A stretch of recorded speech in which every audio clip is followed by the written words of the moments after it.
Good evening, everyone. Welcome back to another episode of On Air with Intentional Guy. We are talking today with Sylvia Worsham. Sylvia, thank you so much for being on our show today. I'm looking forward to our conversation. So, we are here today talking about trauma, you know, and I love it. I saw it in your thing from survivor to thriver, and I really like that because the enemy is out seeking whom he may destroy, Mhm. right? And it's amazing that what God can do when we turn it over to him and how he does it. Just a little short information on me. So, back during Hurricane Sally, me and my wife, a tree fell on our house during Hurricane Sally, crushed our house, did over $100,000 worth of damage, all that to our home. And we went to get tarps 2 days after the hurricane or day after. And we were on our way back, and a tanker truck ran over the top of us, Mm. crushed our car. If you can look at the pictures, you can see on the driver's side, I could touch and feel the tank of the truck um, that was there. And what happened to me was I went through one of the worst moments of my life from that. The pain was out of this world. Just severe trauma. I for a living, I drove on sales car calls and stuff like that. I could not even do that anymore. I saw my sales declining. It took me 6 months before I even got back to work. So I ended up having to change careers. I after that wreck, because everything was shut down, it took me months before I could even really get an MRI. Doctors didn't want to touch me without the MRI to see what damage was done. And so I couldn't sleep for over a month. I was just on the couch in pain, and an overwhelming amount of depression came upon me. The Mm. enemy started having my ear again, and I didn't realize the effect that uh, a traumatic event like that could happen. And you can do a couple things. You can let that uh, define who you are and get you to give up on life, or you can allow God to come in and shine and show you how he is going to work in the midst of that. And in the midst of that, what came out of that counseling was I ended up writing a book. I ended up dealing with trauma from when I was really young, Mhm. um, that I never dealt with. And I became the man that God always wanted me to be. But I went through spiritual counseling, went through all this stuff. And I'm so glad that I did not let all these past events in my life define who I am today.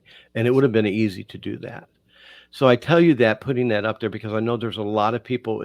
Maybe you're not in a car wreck. I know it could be divorce. It could be the loss of a child. It could be so much stuff. So um, I'm so happy to have you, Sylvia, on here today. And I would love to just hand this over to you for a minute. You share your story and your thoughts on what God has on your heart today for our discussion. Well, thank you so much for sharing that with us. I felt the Holy Spirit presence as you were speaking, and I know that He sent you to me directly because we both have been through similar events. Mine wasn't as visually traumatic; mine was happening on the inside, uh, and I'm just overjoyed to be able to be here today to talk about change and how it's really an opportunity that God uses to one, teach us lessons that equips us for what's coming down our path, and two, is our opportunity to shift the lens of our life to really step into that soul identity that we were born to be. Before tragedy and trauma and modeling and childhood events and experiences kind of marred our that beautiful light that we all carry inside of us. So I came from a different background. I came from corporate America. I landed in corporate America because I was someone who was raised um, with perfection and high achieving ways, and I myself did not feel enough. I had a trauma early on in my life that at 7 years of age that really kind of shaped that person that I became in my early 20s and 30s.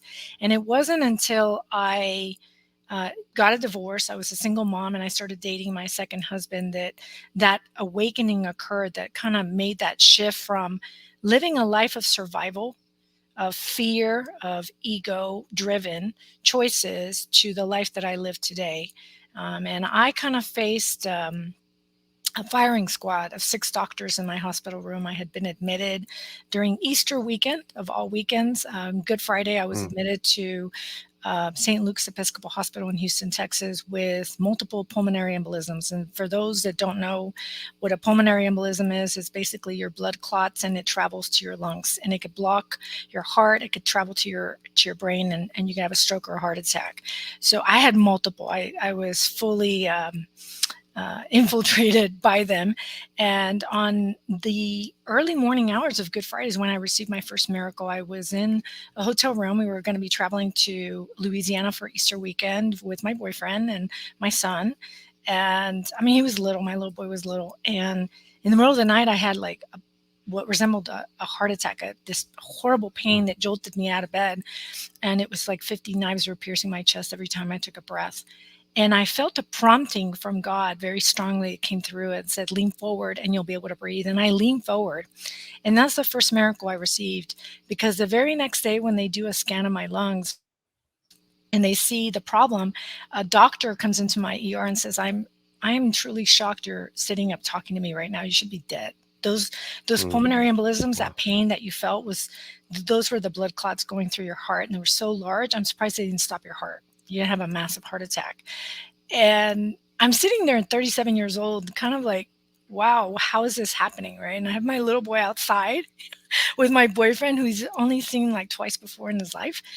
And, as a single mom, the first thing is get up and do something with your little boy, right? You don't care what's going on inside of you. And luckily, God was in control, and my mom arrives and my sister-in-law arrives, and they take my son back. And I the doctors are like, we can't let you go for a couple of days because there's something else going on in your liver, and we don't know what's going on. And that's when 6 doctors walk into my room the very next day, and they basically have told my entire family of siblings that are doctors that I have a 20% chance of surviving. They don't tell me that, but they basically kind of paint the picture, a very grim picture to me. And I in the moment when they start speaking and saying that they're going to rush me to ICU, they're going to start me on this very aggressive therapy, I have this moment of total surrender to God. Even in my greatest terror and fearful space that I was in, I surrendered to Him and I accepted whatever path God had me on.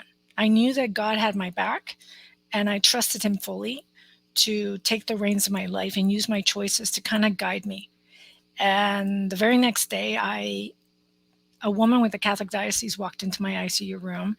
The therapy they had me on didn't know, they were not really sure it was going to work out. And if it didn't work out, the option they had for me likely would have dealt with death. So I was really in critical condition. And she walks into my room, and my boyfriend's in the room, and she says, do you want to pray with me? And it was such a powerful moment because we start praying the Our Father. And the part where it says, thy will be done, there is an enormous love that envelops the entire room. And I felt like God was cradling me in His arms. And in a moment of, honestly, of terror, I felt peace wash over me, and I felt a knowing. I knew I was okay. I knew that the therapy had worked and that I would have no long-term complications. And it was an immediate knowing. So I was at Mm. peace. in that moment. And that's the second miracle. And then the third and final miracle is when they do the scan to see like if the therapy had worked. The doctors were in complete shock because the size of the clots should have left holes in my lungs, and they didn't. Wow. They were completely shocked. I had no long-term complications. I walked out of there 2 weeks later. And I'd love to say that that was like the beginning of the awakening. But as human beings, we are flawed. We are flawed in a way where we have all these fear based beliefs that are really steering the choices we make in life. And my identity was tied to a paycheck, and my Yes. worth was tied to a paycheck. And as a woman, it was very hard for me to make those changes in my life that required stepping into faith. Right. So I walk out of there alive, and I go back to my old life in corporate America, and I proceed to work in it for another year and a half. And then I have a miscarriage. I marry my boyfriend. We're pregnant with our child, and I'm in a very stressful, high sales position with medical device sales here in Austin, Texas. And I lose my baby. And I make the decision to trade everything off, like all of this significance and all of this worth and this money. And I become a stay at home parent. And I trust the God instinct of like, step away from this. This is not your life anymore. I need you to trust me. Mm. And what follows is the greatest lesson I ever learned was patience in his timing, because he was putting everything in order. He was chiseling away all these elements that did not fit with the woman he had created me to be. Oh, wow. Yep. Right. So it takes a couple of years, where Yes. I step into this role now that I am an author and a speaker, but I, how I step in there is I follow his promptings. I Yep. follow his promptings and I act on them more than anything. So, Wow. And that's really, I think that's foreign to a lot of people under trying to understand some of what you just said, that you're waiting for God's prompting, because uh I think one of the biggest things that I had to get through was that God's ways are not my ways. yes. And so a little background on this was, um with us, me and my wife, our identity was always linked to failures in our lives. And we Mm, gave those failures so much more power than we gave to God, that God had in our life, right? And I remember one of the biggest areas that God fought us was our finances. I mean, not God, Satan fought us was our finances. That's where he mhm, destroyed us a lot. We lived paycheck to paycheck. And I remember my wife saying, you know, what we have that theological thing that God must be punishing us for our past. And well, that's the enemy in our ear, mhm, because God wants us to thrive and know him. But we weren't looking to him. We were looking at the failures instead and our own doings. And one of the amazing things through this whole thing was we started going to a Dave Ramsey course because we were like, let's get rid of um where the enemy we identified where the enemy was getting us in our finances, right? mhm, So we knew that. So what we devised a plan, let's do what we can. And so what we could do was we could go to a Dave Ramsey course at our church.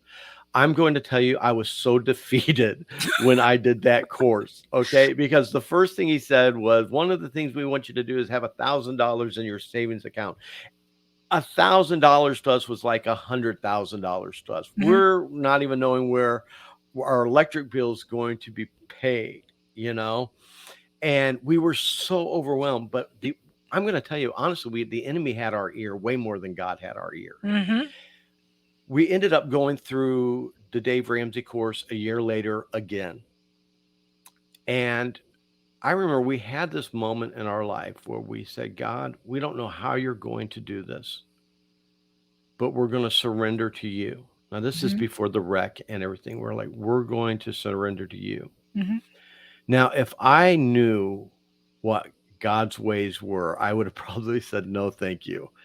But this, you know, Yeah, I but tell this, you, I'm with you. but God used that trauma in our life to Yes. change everything Mhm. about us, Mhm. because in that it forced so many things. And in the midst of it, I almost felt like God had abandoned us. I almost felt that way. But I held on to my faith that and I like what you said. It doesn't happen overnight. No. It takes time. It took time for us to get to this place that we're at, and it's going to take us time to get there, because one of the things that I was doing was I was building a new authentic relationship with Christ. And when you're Yes. building a relationship, it does take time.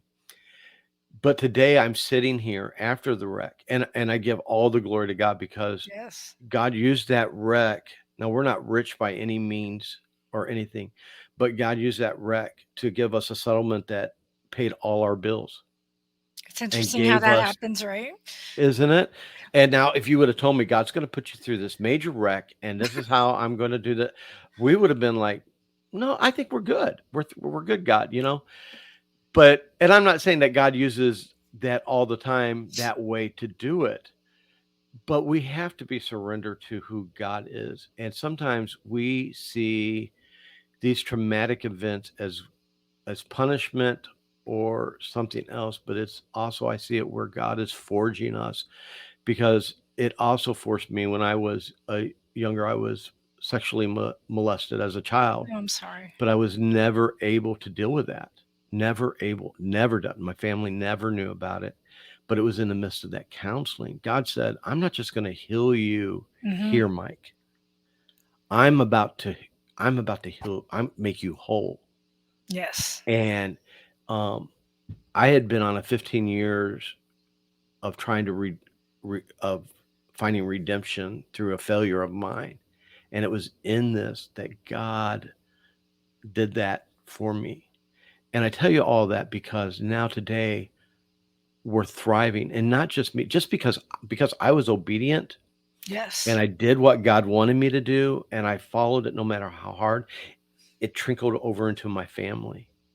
And I see how it changed my wife, how it changed my son, how it changed my daughter, and how we now as a family are thriving. I never saw myself as a spiritual leader of my family because my identity was something horrible, right? So I'm amazed as I sit back and I see how God can work through some of what we would consider the worst moments of our life, the worst things to happen to us, but where God can have victory in that. So, with saying all that, talking to some of our people here today, Sylvia, how would you encourage some of the people who are in the? I think one of the biggest problems that people do today is they don't recognize the trauma for what it is. They don't. We try to put our heads in the sand, and if you don't deal with something, you can't fix it. It can't be fixed. And if Or you the run from lesson. God over it, Yeah. yes, you can't learn the lesson that God Yeah. has for you. So what would you say to them and encourage some of my listeners today that are in the midst of that? Change really is an opportunity. And I know when you're in the midst of it, it doesn't seem like that.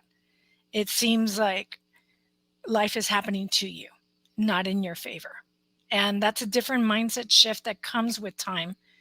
And you do need to work and identify what's at the root of your choices. Our choices get steered by our what coaches call subconscious programming. Let me explain what that means and bring you some overview on that. We have two Okay. minds. We have the subconscious mind and we have the conscious mind. The subconscious mind is the one that is the most powerful one of the two. It represents about 90% of our total daily activities. And it's our emotional mind. This is where our feelings, what we believe about ourselves, our habits, our patterns of behavior, that's where it resides. And it's stored. And it's been stored there since before the age of 7. Some of your beliefs have been formed. And it's Mhm. all these experiences and all these childhood experiences that we have, and these memories and this unhealed trauma is in that part of the mind. And it's what's really at the root, that our belief is what promotes our thoughts, that promote our feelings, that then we have reactions to our feelings. And those are the results we're currently seeing in our life. So at the root of it is your belief and your trauma. Your significant emotional events are right at the root of it. So what I suggest with people is going through change, realize that that's in control. But you also have your conscious mind. You have your thoughts and your attitudes and your self-talk, and you have control over that. And what you can start doing is start to change the thoughts that you allow inside of your mind. You don't have to believe anymore that you are not enough. You can start telling yourself Yes. you are enough. And that's what we call Yeah. affirmations. And we do this daily. And at first, it feels funny. You feel awkward. But I find it so interesting that we don't miss an opportunity to call ourselves losers and no good people. And we can say that out loud, but we feel funny talking loving to ourselves the way that God would speak to us. I think that's so interesting, don't you? Yes. Yes. And at first, it's baby steps. With anything, it's about consistency. It's about building Yes. a habit every single day to connect inward, because our answers are inside of us. They're nowhere outside of us. We always look for it in our achievements, in getting more, and that's our subconscious programming doing that. Those are our fears in control. That's where the devil resides a lot of times, where he's telling us, you're not enough. You see, it's happening to you. You shouldn't believe in God. And we start Yep. to think that God has abandoned us, when in truth, it's really just our programming. And so, what we really need to do is take a step back and start connecting to God daily. Even if it's for a minute a day, start small. Yes. Start very, very small. The very first thing I do in my mornings is I have a self care routine. And that's because I want to connect with God daily. So at 5 a.m., the first thing I do is I connect with Him. And the first question I ask Him is, who am I to bless today? How do you need me to, to use my gifts today to help your master plan and fulfill your master plan for my life? And I exercise and I journal and I connect to him daily, no matter what. So there's a lot of things that can happen when change occurs. When change occurs, to realize that it is a time for you to reflect. It is a time for you to allow um, everything you're learning to catch up to you. And that is a very important skill set to develop, and an important habit to promote to anyone going through major change. And realize that you're not alone, Mm. ever. You're never alone. God is always there. He's always next to you. And all he's asking for is for you to trust him, because we can believe in him, but even the devil believes in him. But the question I'm going to ask you today is, do you trust him? Do you Mm. trust him to guide you to your light? Yep. And I love that. Man, Sylvia, that's just I just feel the power of God right now, because one of the premises of this show is intentionality, being intentional. In fact, I'm working on probably changing the name. This is Intentional Guy. We have, and I think sometimes women think they can't be on the show because it says Intentional Guy. I'm Intentional Guy. So it's probably going to be the Intentional Podcast is where I'm probably taking it to. But it's so funny that what you just said. It's all about being intentional in your journey. And it's a lot of us are so guilty for letting life lead us instead Mhm. of us, letting Christ lead life for us and being making choices. And I'm thinking of some people right now, and some of them are gonna think you're talking about me indirectly. No, there's several people. And I know a couple of ladies right now who are in such abusive relationships or just got out of some abusive relationships that don't believe they are enough, who the enemy has put in these labels and lies about them through this whole journey, and where they feel alone. And I love the encouragement that you just gave them, because they're not. All you can do is what you can do. And you Mhm. need to get up every day with an intentionality not to believe it. That traumatic event that happened to me when I was a kid caused me every day of my life up until just 2 years ago. Every day I told myself I hate me. Aw, Every day I told myself you're stupid. Every day. wow. But after learning to be intentional and changing what I speak over myself, and my counselor was so great at pulling that out of me and saying, "Why are you saying that? Mhm. This, you are wonderfully made. That is not how God sees you. No. And you need to stop saying that. I don't want you to say that again. Mhm. Instead, when you say that, I want you to change it back to, that's a lie, enemy, and I am the man. I am a wonderful man that God has created, and God is building a great character in me right now. And we don't have to be perfect." And No. so I stopped that. But guilt and shame were such a big part of my life, and people carry guilt and shame that they don't even deserve. The No. enemy has put that in there. And I give credit. We always give the enemy our ear. I listen to the enemy way more than I listen to God. Why? That's a choice. Mhm. And so now when these negative thoughts come to me, I have to ask myself, is that God? Is that the creator of my life? Is that what he's speaking over me?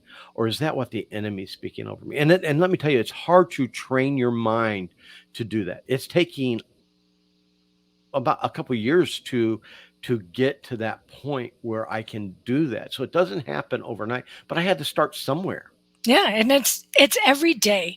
And even the days that you miss, just realize that realize this, and I just want you, it kind of is similar to health. You know how some people have this unrealistic thing that they're 300 pounds and they want to lose 100 pounds in a week. I mean, that's really unrealistic. When you look at subconscious programming and you look at your age, realize that some of these beliefs that you have about yourself, about being stupid and about being a loser, formed before the age of 7.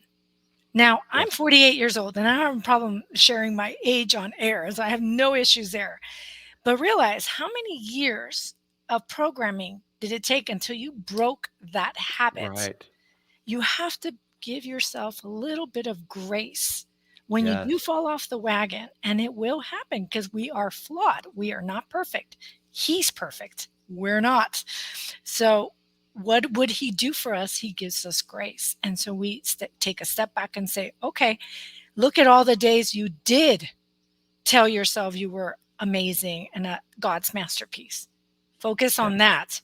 There's a big thing here that can also help us. It's the law of focus. It's a universal law.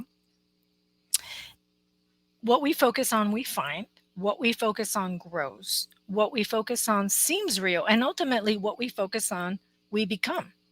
So think about it. If you're constantly focused on how you're not enough, that's all you're going to see. And it's going to seem Mm. very So real to good. you. And so, how do we do this? Every day, consistently, we tell ourselves something good about ourselves. And what I've told myself to bring me closer to God is, I am God's masterpiece. And I tell myself that Mhm. every day. And I look at myself in the mirror, and even if I didn't believe it initially, because you won't, you will not believe it at first. But the more you tell yourself that, the more you make it a habit, the more your mind starts to adopt it as your truth. Because what you said was true. You have believed these lies that the enemy has shared with you, that your subconscious mind has like formed for you. But you have programmed that mind. You can deprogram it at any time. You Yep. can do that for yourself. And I think what's so important, and I say this over and over, and I hope people get it. And I have some friends who I talk to, and it's hard work. All of this is hard work. It's not all. It may seem easy when you see someone's life and you're like, yeah, but it's not always been easy Mm-mm. to get to this point. You missed the struggles. I've had people say, you and your wife, I want a marriage like what you guys have. Listen, You're like, ah. we're lucky we're not divorced today by the grace of God, you know, because we had a lot of ugliness Yeah. involved in our life, but because of the right choices and sticking with it and staying with it, God has redeemed that. Now we have a great marriage, but it took a lot of hard work on our part. But I found out too, though, it is so important to have the right people in your life Yes. who will speak the truth to you as well. I get to choose who's in my life, and I don't believe in throwing away people, and it's not about throwing away people, No. but I don't have room for negative people in my inner circle. Those people are the people I'm ministering to see if I can help them change their mindset and things like that. But I have a core group of people who we build each other up. And when Yes. the enemy puts a lie in us, guess what? We're going to help each other. That's who's saying that? Is that the enemy Hmm. or is that God? And I have one friend who is great at always when something happens. Okay, we're looking at the negative, but what's the win? Yeah. Where is Where's the God in opportunity? this? Yeah. Where's the Yes. lesson? Where's the lesson? Because when I reflected, like after I became an author, as I was becoming an author, let's put it that way. In 2020, when the prompting came to write my book, It's Time, Trust Me, I already had a relationship with Christ. I had a relationship that went beyond belief, believing in him. I was already trusting him because every time he prompted, I acted because I saw that in reflection of my life, his hand in everything. But it was that time frame, and that's what healed me, was the writing of that book. I was able to forgive my father for the trauma that occurred when I was 7 years old. I was able to forgive my bullies in high school who had pretty much traumatized me to the point where, and I've never revealed this in an interview, but I will today because I'm feeling prompted to do so. I felt so ugly because I had boys that would invite me to dances and then they would, uh, 2 days before a dance, say, no, I can't take you. And they would take another girl. So I had very bad beliefs Wow. about myself. I thought I was ugly to the point where um, I had plastic surgery to on my nose to make me more beautiful because I believed myself to be ugly. I mean, who does that at 15? Right. That I mean, these are things that you now know how these fears play into your choices in life. And it took till 2017 for me to understand where that belief was coming from, how it actually surfaced into my awareness. When I wrote the book, I I became whole again because I saw the lessons that God taught me through these turning points in my life. That's why I became a turning points coach because I found a shortcut to joy, a shortcut to God and joy that I share freely in my book so that people don't have to take the exit highways I took that took years to get to the place I'm at now. I didn't want humanity to go through that. I wanted them to find God faster and joyfully and find that joy in the journey because no matter what storm you're going through, there's joy to be had.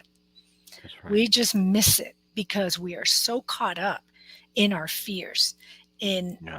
what how we're not enough and how life is happening to us that we miss entire years of our life feeling sorry for ourselves when in reality it was there all along. God was with us all along and joy was within us all along. We just chose to focus on our fears. We chose Yeah. to focus on our failures as opposed to focusing on what we were learning and the opportunity that God was providing us through this change, through this awakening, whatever that is. And it doesn't have to be a near death experience like I experienced or like the intentional guy experienced. It could be anything in life that you feel is major for you. It is your journey. You have choices, and God is always with you, no matter what. Yeah.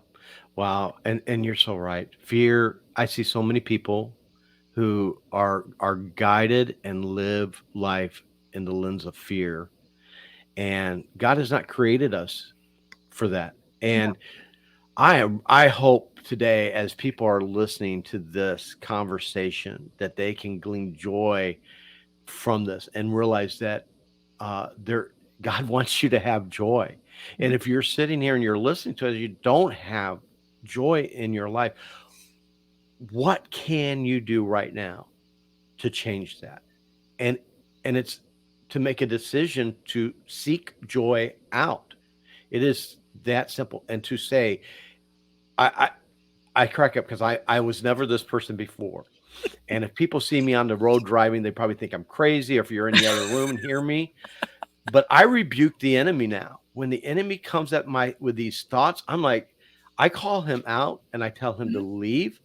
And then I ask the Holy Spirit, show me the truth right Mhm. now and help me to verbalize it out of my mouth right now. Because if I can verbalize it, I can it helps me a little bit more. And Yes. I have never known the Holy Spirit to fail me No. in that. And it doesn't it's that's not a 5-minute thing, and I'm not a holy roller here saying, "Look how great that I'm doing that." No, I've had to learn this because Mhm. I'm fighting for my life right now. Mhm. I do not want to ever go back to being that person who I once was before God redeemed me and changed my life for so much better. And I want to stay on this path. So I have to be intentional every day doing it and not live in fear because I'm Yes. living in fear of stuff I cannot control. No. Only God can control that. You know, I give it all to God, and I what I can do is I can choose how I respond, how I react, and how I choose to perceive these things. I've had to have some major paradigm shifts in my life because we always go off of what we could see and what we can know. And I had to realize that it's not about what I can see and what I know, but what Mhm. God sees and what God God knows. knows. And God will reveal that in His time, not my time. All I have to do is just be faithful to Him, and God will be faithful back. I have not seen Him not to be faithful back to me. We So, honor God through our actions. When we honor God through our actions, we're honoring ourselves and we're honoring our spouses and everybody that surround us when we honor him. And I I I can relate to everything you were saying. I mean, it took me a couple of years. It took me 20, no, over 30 years for me to step into that soul identity, that beautiful light he had. And I'm still going through some shifts. In fact, I just went through a major shift in my relationships. And I remember just speaking to God, and it was amazing because for the first time in my life, I did not reach out to anyone else, which was so uncharacteristic of me. I simply reached out to him directly and I said, "Bring me back to love. Bring him back to me in love." And I just prayed and I read the Bible that day. It was just a very spiritual day for me. And it was so impactful and it was so powerful because what it taught me was I don't really need to seek the answers outside of myself anymore. The answers are within him and within my soul. And they've yes, been there all along. What has happened is that all of these fears, all of this need for certainty, you were a security seeker, that's a pattern of behavior. That's in the subconscious programming that develops with trauma. When we're little, all these patterns of behavior develop, and we're not our patterns. That's our yeah, subconscious programming. That's not the soul identity that I reveal in my book, Journey to Me, Trust the Wisdom of Change. It is this, the soul identity is the identity that God created you to be, with your gifts, with joy and grace, and it's there inside of you. It's been inside of you all along, but fear has been on top of it. And that's why we keep saying over and over again in this interview, you got to remove that fear. And to remove that fear is not just this easy thing, well, I'm just going to take it away. And you got to Right. understand where it's coming from. You got to come to terms with some of this trauma that has been leading and steering your choices in life.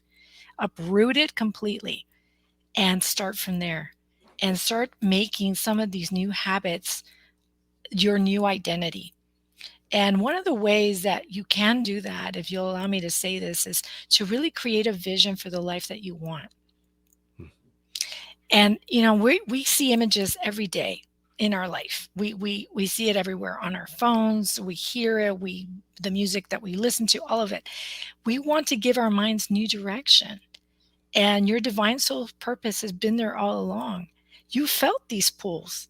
Now I want Yeah. you to go back and reflect in your life and remember, what was the pull? You've known all along what your divine soul's purpose is. It's always been inside of you.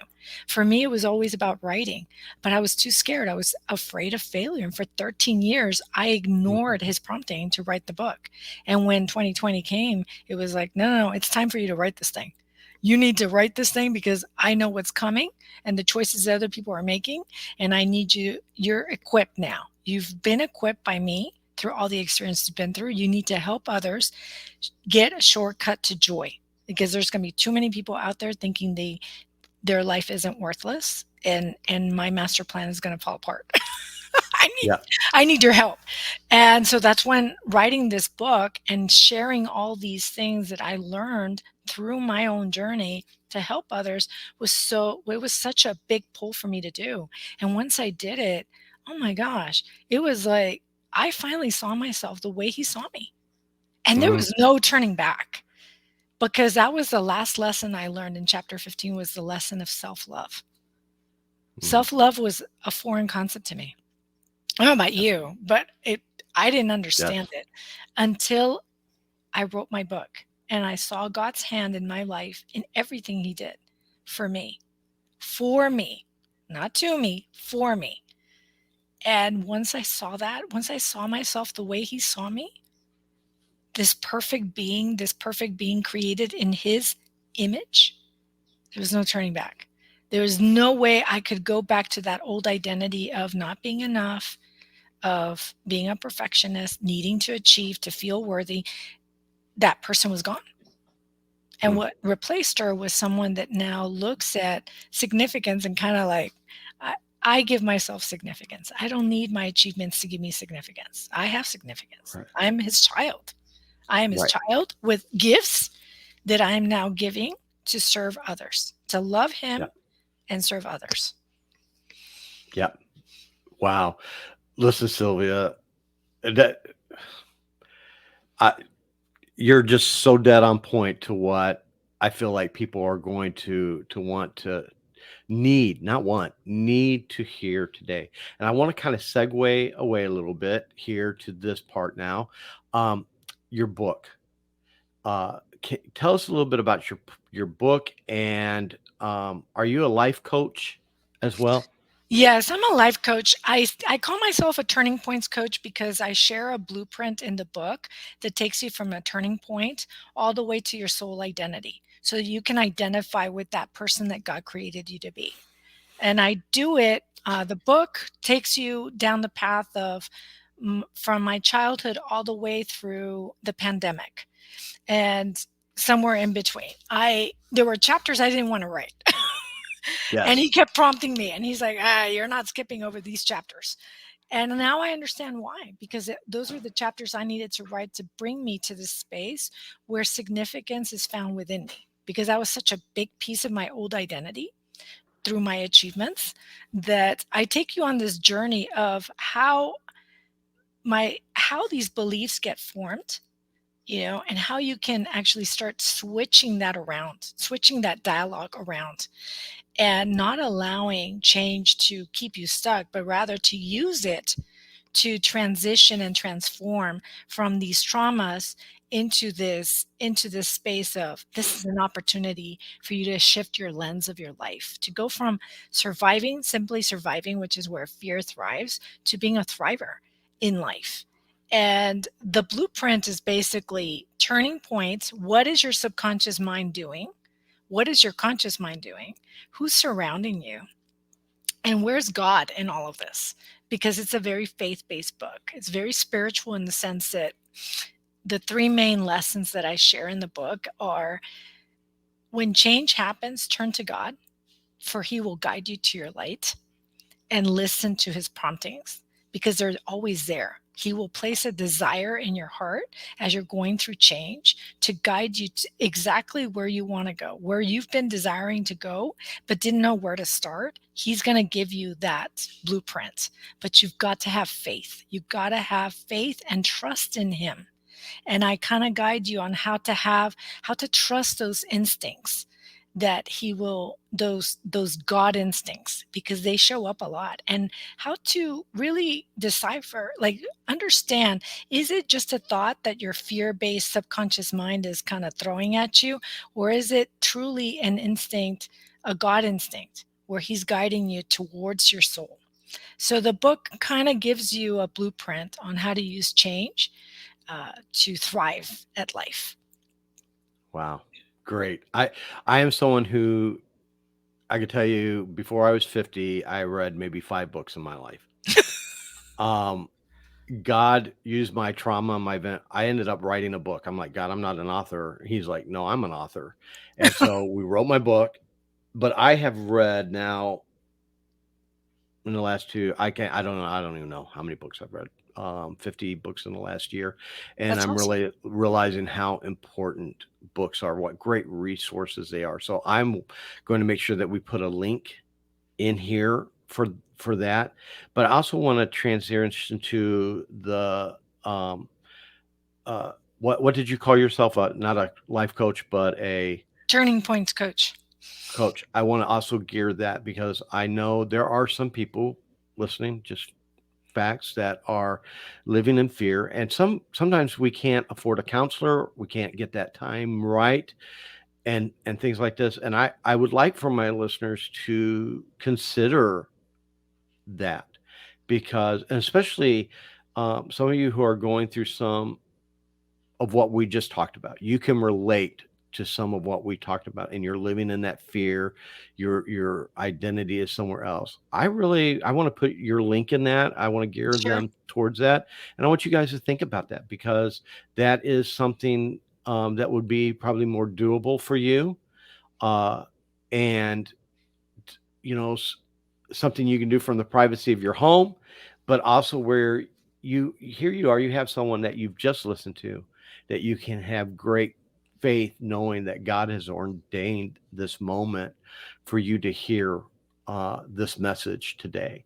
So, uh, Sylvia, I'm going to put all that in our link here, Sure. so that our viewers have that. And before we log off and close, I want to say first, thank you for being on here. This is our 45th episode, which is a great milestone. But I'm so thankful. I've had to regroup for a minute, and I've really prayed over some of the the guests that we've been having on here, and I see where God has just really ordained this moment to bring such a great message. So I want to thank you for being here today and for letting God prompt you with what you've shared with us today. But is there anything you'd like to close with? Anything you'd like to say before we close out? Yes, you are a light in this world.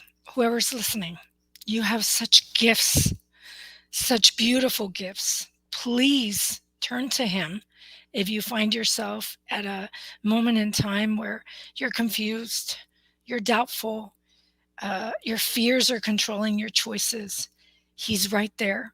He just needs you to turn to Him so that He can start guiding you and your desires for the beautiful life that waits for you.